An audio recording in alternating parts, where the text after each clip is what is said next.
How are you? Good, how are you? Been kind of running ragged, getting ready for my calendar in. Right now, it's just. They don't do this.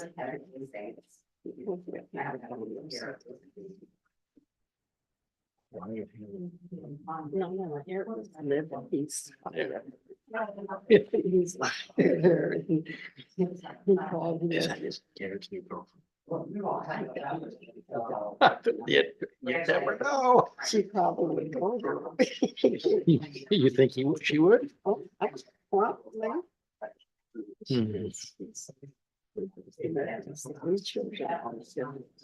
Oh my God. Years of this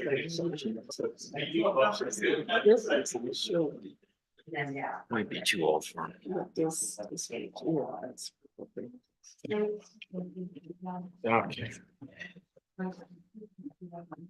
I tell you, these DPW people wasting all these trees, man. It's. You don't need the sticks in the damn thing. Nobody understands it. We're spending money that we should have spent years ago the way it is. Yeah. You remember when it was a female and she was in charge of. The only thing on August is the referendum. Right, The referendum. right, yeah, and the parks, the county parks, colleges down there. I'm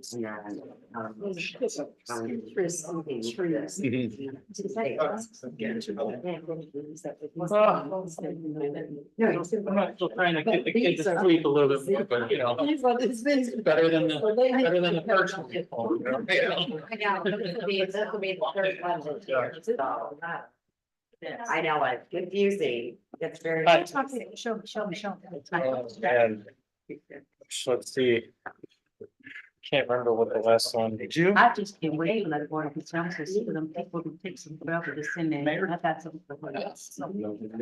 So he's turning over. This is what Danielle sent me earlier. I know you can't not take materials like that. He's still a little grouchy about it because he's not using his arm, so he's just like, he's getting weight on his face. Dude. How many trees we planted in the city this year? All the ones we wasted.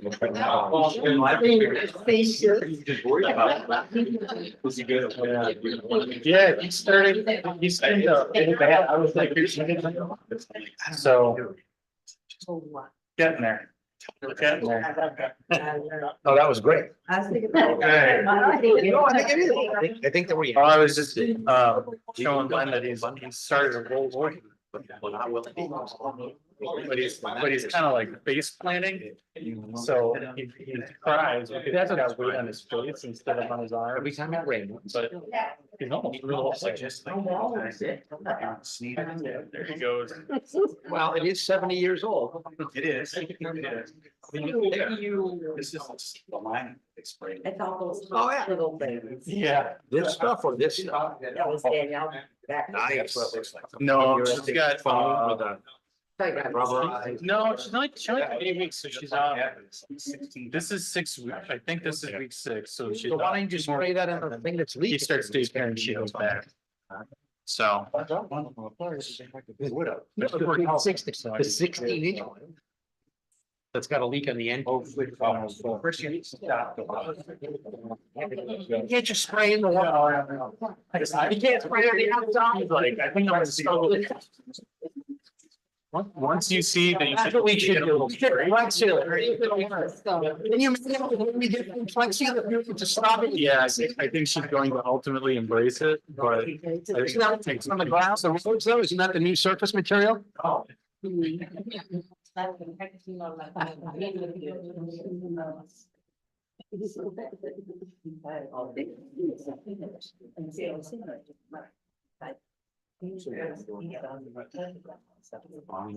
have a quorum, let's get going.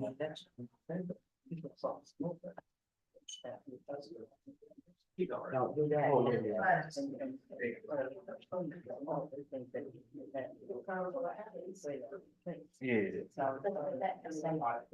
So much gonna sign up, you know, if you could. Yeah, as long as we don't vote, that's pretty clear. Yeah. Hello, everybody. Hey. Thanks.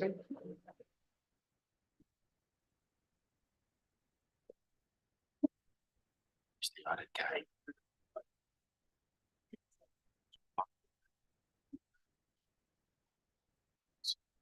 Hmm. Right, well, we'll go ahead and get started with our study session. It is 6:30. So I will call this meeting to order. If we can start the pledge of allegiance, please.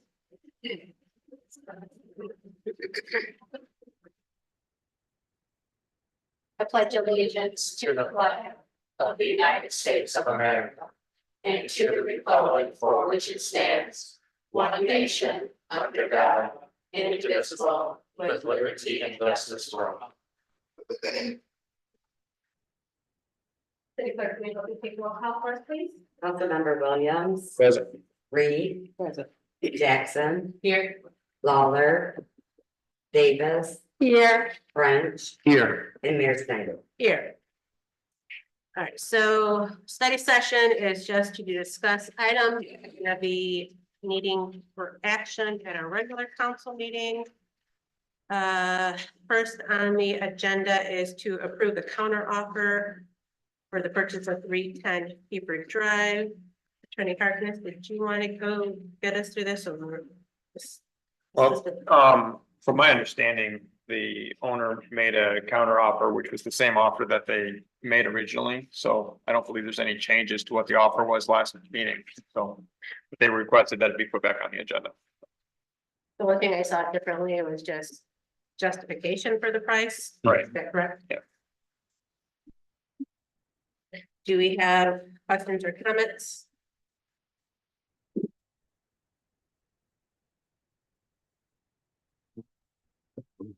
All right. Next, we're going to be asked to approve of the legal services for the water systems improvement project. Attorney Harkness. So this is an agreement that's required by USDA for as part of the water improvement project. We did one for the sewer project. It does not mean that the city is getting charged additional fees for the services our office has provided. We just have to document for USDA that we're legal counsel for the city, and this is what the hourly rate would be if we were billing the city hourly. But USDA just requires this legal services agreement as part of their requirements. So happy to answer any questions. Any questions for Attorney Harkness on this item?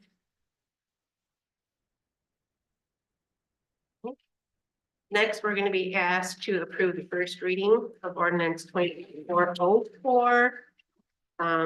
This is in regards to public camping.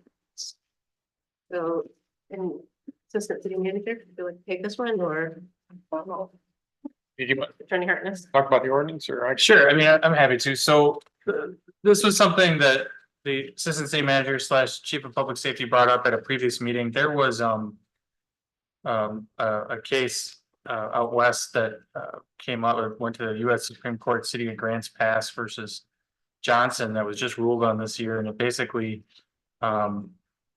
said that a city can bar what is described as public camping. So meaning you can't set up a literal campsite in a public, you can't set up bedding, et cetera, on a public street or on a public sidewalk such that it would obstruct pedestrian traffic or vehicular traffic, things like that. You can't sleep in a doorway and block ingress or egress from the building. We basically followed the Grants Pass ordinance almost exactly. We changed the terms because some of the terms that they used were not synonymous with the terms that we use in the city and in Michigan, but otherwise it's exactly the same as their ordinance. We thought it was best to stay with that because that was the language that was upheld by the US Supreme Court. A violation of the ordinance is a misdemeanor. Happy to answer any questions. Yeah. Well, I just want to speak, my concerns about this when I brought this up was that if we don't have ordinances in place, we're gonna be the place that everybody's gonna come to because other cities are gonna put their ordinances in place. So I thought it was best that we get ahead of this and have an ordinance in place before we have a problem. Councilman French? So would an exception be made for the local Cub Scout troop who might want to give 10 or 8-year-olds an experience of camping in a public park? So we have nobody can be in any of our public parks after dusk.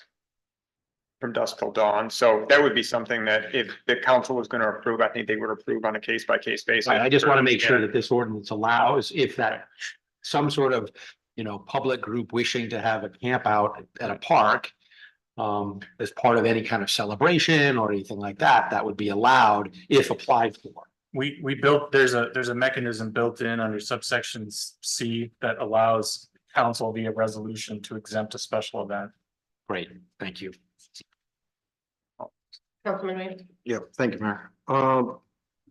So I just got a question about procedurally, how this would take place.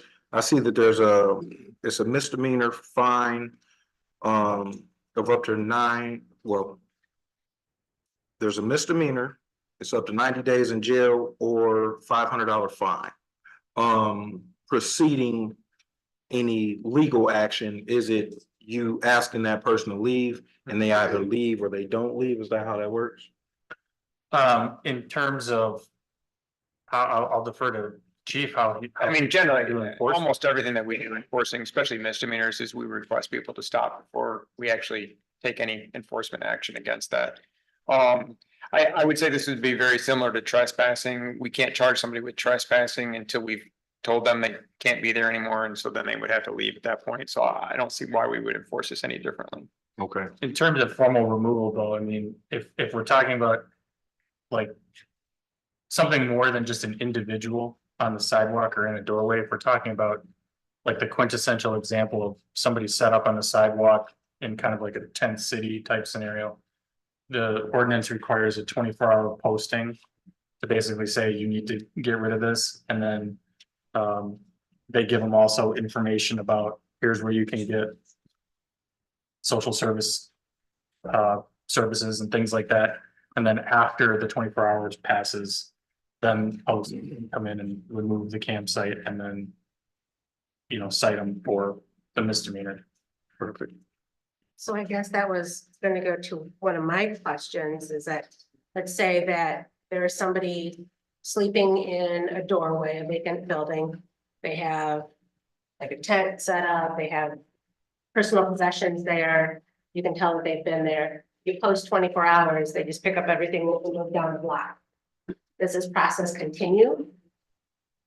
Another 24 hours and they move another 24 hours, they move another 24 hours. I think there'd be a way for us to draft a notice generally enough where it just says you need to remove the campsite because it's prohibited in the city. Right. I think if we worded generally enough, then that scenario wouldn't play out, where they would be able to stay and get a new notice. We would get one notice. Public camping is prohibited in the city, you're ordered to remove it. Is that a scenario you thought about? I had not, but I could see that being an issue. But I think he's right. I think we just advise them of the ordinance and the public property issue. So at that point, they've been advised. It's kind of like trespassing. If you come back 2 days later, you're still trespassing. I mean, we have a lot of vacant buildings down there. Right. We just move Right. across the street or like I said, down the street, so. Councilman Ray? I was hearing Attorney Collins say you would tell them of places where they could go or maybe Mhm. help. Is there some way you could make like a little index card, something with places on it? Because some people are not mentally Right. connected. And this would help them because they would have something they could see later. and not just go by what you tell them. Yeah, we can try to do that. Sometimes they change often and it's difficult to find those places, but I know the officers go out of their way. We transport people to Battle Creek and to Jackson to homeless shelters when we can, or if, and we'll even make phone calls before we transport them to make sure that they've got room for them before we'll make trips and stuff like that. But the officers go way out of their way to assist people that are homeless and finding shelter when they need it, so. But I'm also fully aware, there's a lot of folks that don't want assistance, they don't want to be kind of restricted. And so they want to be able to stay outdoors, so I just want to make sure we're putting things in place for those type of individuals that have no interest in going to a homeless shelter, have no interest in seeking out assistance because they don't want to be supervised.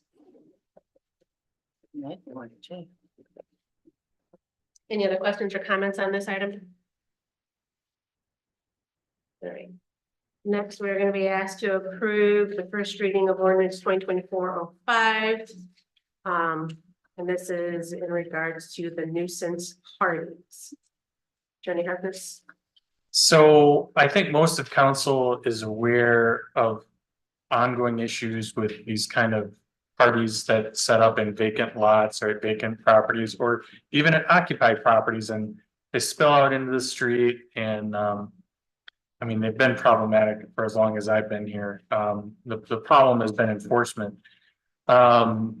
In that we didn't have really an ordinance that I think was tailored to address that particular scenario of like that party. So the city of Kalamazoo came up with an ordinance that we modeled this after, and it basically declares these parties to be a nuisance.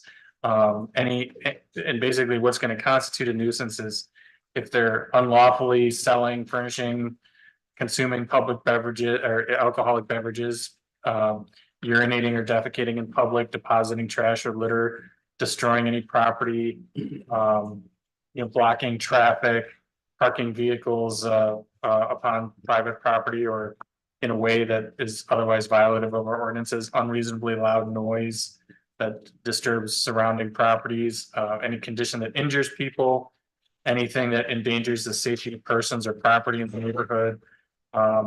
Anybody that is indecently exposing themselves, which usually comes hand in hand with the public urination, and any unlawful sale or furnishing or use of controlled substances.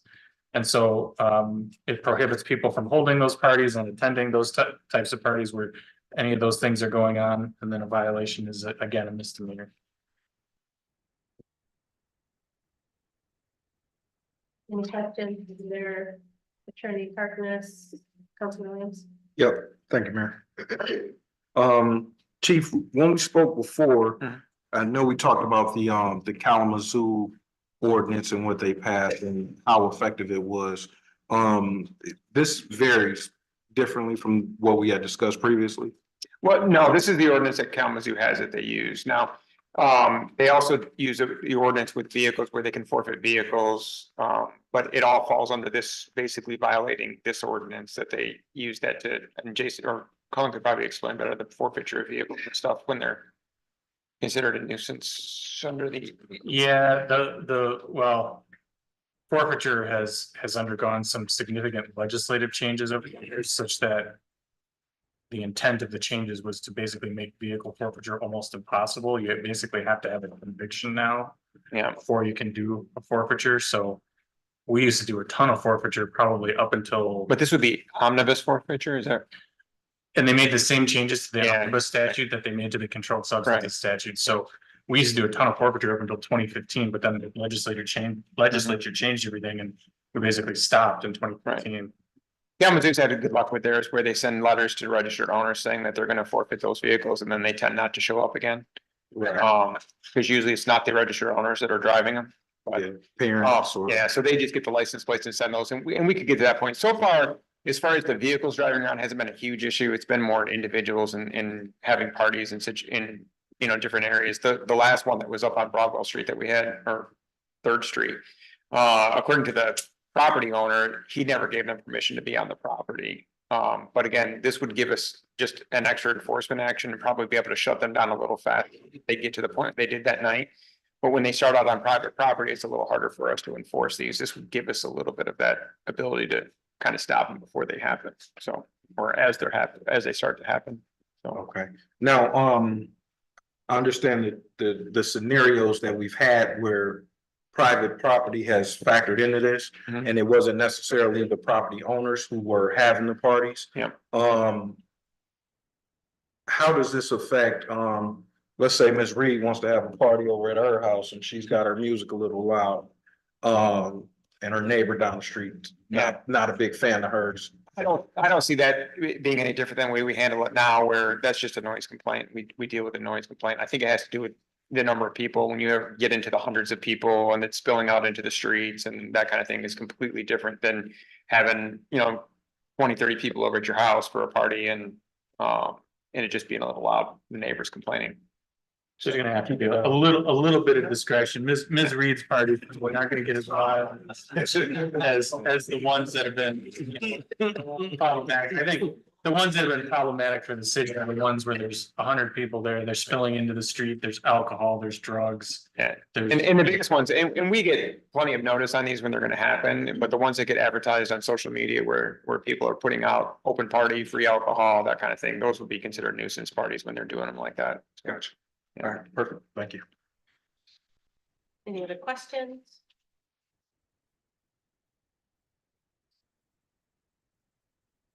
Next, we are going to be asked to approve the first reading of ordinance 2024-06. This is the first of two. The second was added to the agenda after it was originally posted. But this is in regards to the tax exemption for 1083. Attorney Harkness. so council recalls, last year, council approved a pilot ordinance for Kennedy Green. The grant funding for that particular one did not come to fruition, so it didn't happen. The same company is moving forward with developing the same property with Mishta. It looks like they're on track for approval this time around. So what we did with the first ordinance, and so this agenda item actually ties in with agenda item O on our study session. We took the existing ordinance that council had previously approved, and we just amended the name and the dates for it. So there's two phases to the project, Kennedy Green 1 and Kennedy Green 2. The ordinances are identical with the exception of the name, one being designated Kennedy Green 1 and the other one being designated Kennedy Green 2. They're both pilot ordinances, so payment in lieu of tax. So they pay a fixed amount based upon the rents for the people occupying the property. 6% is what was in the ordinance that council approved last year. Same thing for this ordinance. They both have a 20-year duration, at which point the ordinance is automatically repealed. And if you don't recall, the Kennedy Green was the senior housing that was supposed to be put in back behind KFC up there on North Eaton Street. Not senior, affordable. No? Yeah, Okay, I'm sorry. the one for this housing. Councilman French. So we approved one already. Why are we approving it again? Just because they didn't get grants, it's still the same project, correct? Yeah, but because it's a new application, Okay. yeah, The state doesn't want, I think we might have changed our mind. right. I mean, all you're doing with the first one is overwriting the existing ordinance with a new name and then adding the second one for phase 2. So what makes this more marketable or sellable or acceptable? I don't think it makes it more marketable. I mean, the reason behind the payment in lieu of taxes is a fixed amount that the developer will pay for that duration of time as opposed to paying property taxes. It incentivizes the it's an incentive for the developer because they're not going to be, they're going to have a fixed amount that they know they're going to be paying for the duration based upon the rents rather than taxes. But at the same time, the city's getting the pilot payment, which is going to cover the services that the city is providing to the property. Councilor Williams. Thank you, Mayor. And just to add a little bit more information, we just did the Maple Grove pilot That was 6% as well, right? I think so. Yeah. Yeah, well, The reason for the Maple Grove one is to have, affordable housing for seniors. Mhm. This one would be affordable housing for everyone else. And all of our apartment complexes in the city have pilots on them. Some of them are higher than this, but we do have pilots on most of our apartment complexes. Mhm. Lincolnshire, Oak Meadows, Maple Grove, now, they all have them. we have a lot. So I guess. I guess a question for clarity. Why do we need a phase one and then a phase two? So they always had a two-phase step on this. Last year, when they applied for the MISTA grants, they were only going to do phase one with the plan to do phase two in the future. And the way they're applying for the grants, they're applying, as they explained to me, to two separate MISTA grants. And so they're gonna divide the property into two separate parcels, and phase one will be what they were gonna do last year, and then phase two is what they were gonna continue with, but they're gonna try to do them both this year now. Somebody from the company should be here tonight for the meeting. I don't believe they're here yet, but they should be here at 7 to answer any questions if you had any more questions. So we put the two together. In the agenda. I guess we can make a motion when it comes time to move O up to F. Yeah. Move everything down. Might be easier that way. Any other questions? Okay. Next, we're gonna be asked to approve of the block party for Salem United Church of Christ. Speaking of block. This isn't quite the same. I don't- I don't know, they tend to be a little loud.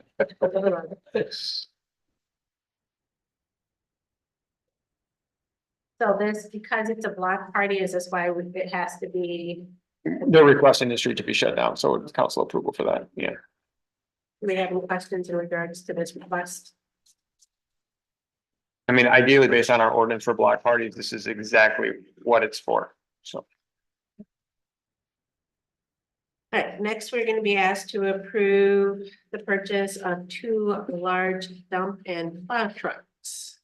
Street sweeper. The I'll leave that. Deputy Chief Kern, are you gonna speak on this? Good evening, council. Good evening. So I put together the last equipment requests that we come up with as a whole for DPW. And You mean latest, Yeah. not the latest. he's actually correct.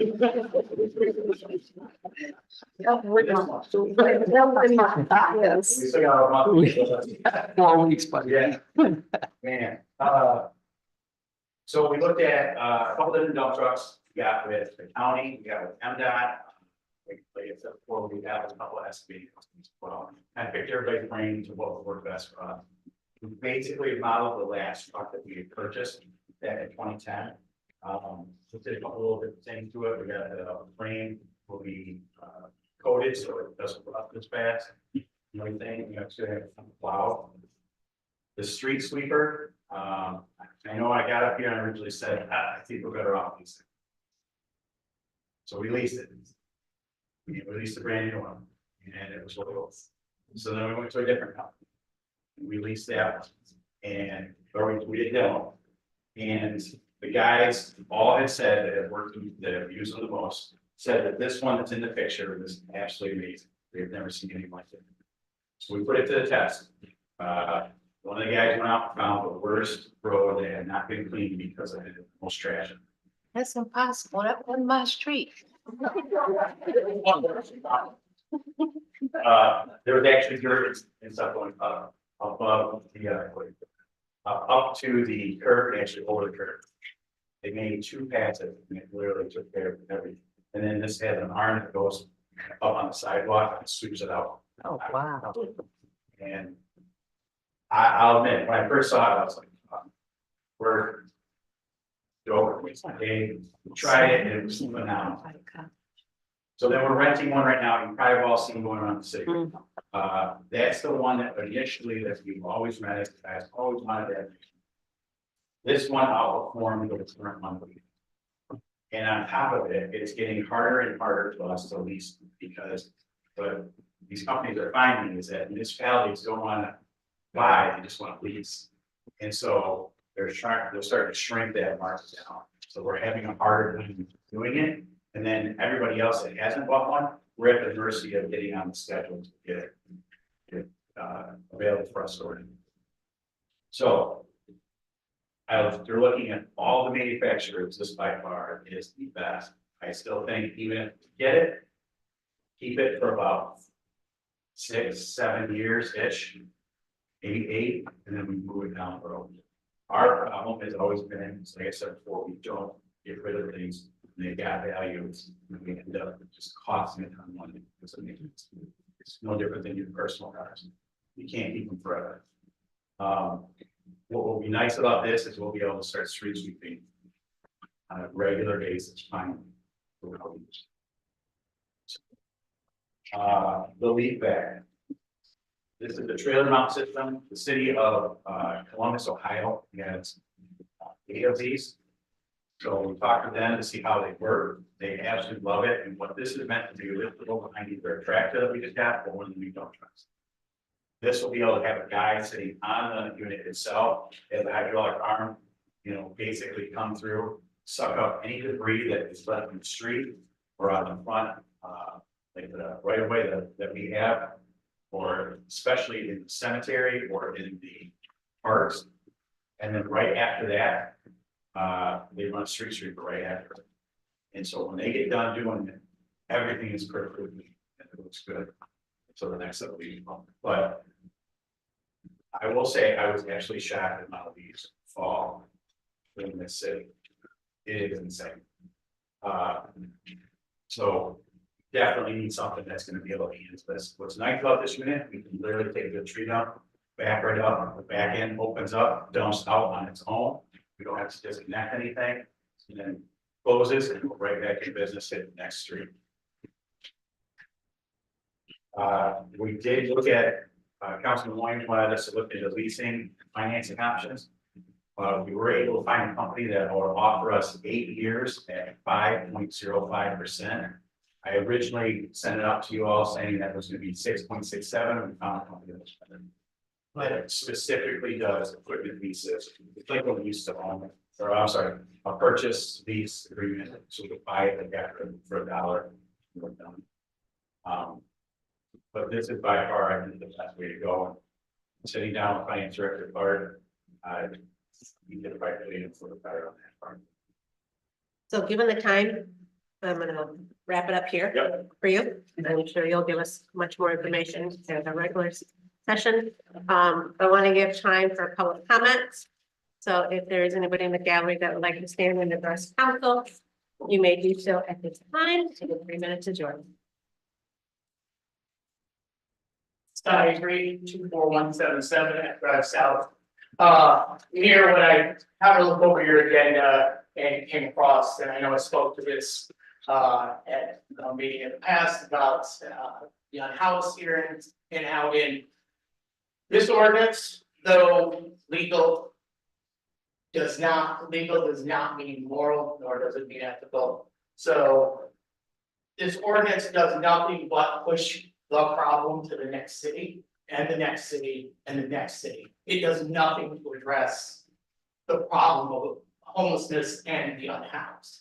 So what you're experiencing here is a very microcosm of what they're experiencing in Calhoun City. This ordinance here is, I mean, it's almost verbatim out of Kalamazoo's ordinance, except your fine is $200 more. So if you're on a house, I'm trying to understand where you're gonna come up with $500. And if you can't come up with $500, you're gonna come up with 90 days in jail. 90 days in jail, and what's gonna happen to your property, which is what happens in every city. That property then is disposed of. Now, granted, I see you have a portion in here that said you'll hold on to it, for 30 days, for a minimum of 30 days, right? So, but it has to be tagged with whomever's property it is. Okay, how are you doing that? Are you doing that with your property, every single piece of property you own? I know you're not, because I'm not doing it, no one's doing it. And even though there's very little that people own who are unhoused, they still have no means to do that. So their property is gone. It's just a seizure and a throwaway. And we start the cycle all over again.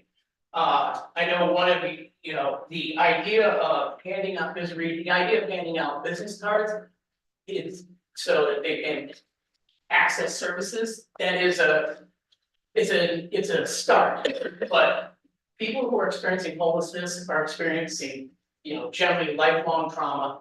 They're dealing with substance abuse, they're dealing with alcoholism, they're dealing with economic issues. So this here does nothing to address any of that.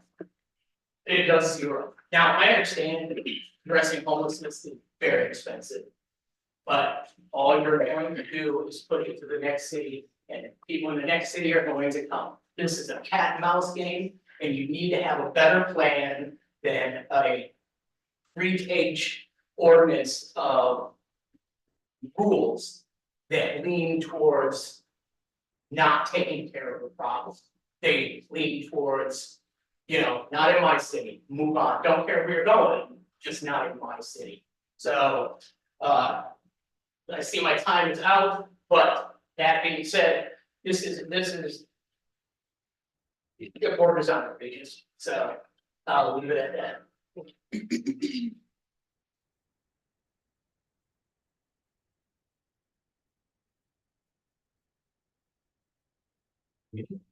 Madam Mayor, council members, Chief Kim, Clerk Domingo, the folks here in the attendance and those watching, good evening, everybody. Gary Tompkins, candidate for County Commissioner of the 7th District. Great to see you guys, obviously, again, and I guess I will just be very, very brief because I got a lot, which is unusual for me, I can talk, right? Absolutely. Well, tomorrow is election day on the primary side. I would encourage everybody to get out and do it. Primaries are just as important as the general elections. So if you get an opportunity to go out and certainly vote in the primaries, you got to vote on one side or the other, certainly. In the general, you can go back and forth. But it is important to vote as if you have that opportunity tomorrow in the primary. So again, hopefully getting through tomorrow, I'll be able to work to that next gate, which is to continue to work and begin to work again for the residents of the city of Albion as I did in my previous 6 years, because I'm excited about doing it. And I look forward to working with you folks very soon again. All right. Thank you very much. I appreciate it. Thanks, Gary.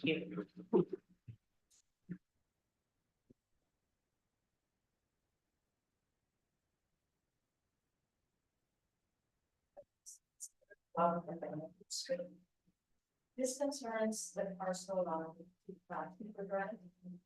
I had to write down, I can't look at that because it's spread. So the city has had this property for over 50 years, never done anything with it, not connected taxes. Has no utilities or anything. There's a big difference in their estimate price, considering parcels that have been sold for far less, and they have utilities. And now we able to collect taxes all around we're losing our wildlife because of the solar use. We need the natural world, especially for our bees that pollinate our supply. We're cutting down on precious trees that do so much for our environment. So at least one person is trying to do something to save their property. And I really like for you to consider the come around. That's all. All kinds of time.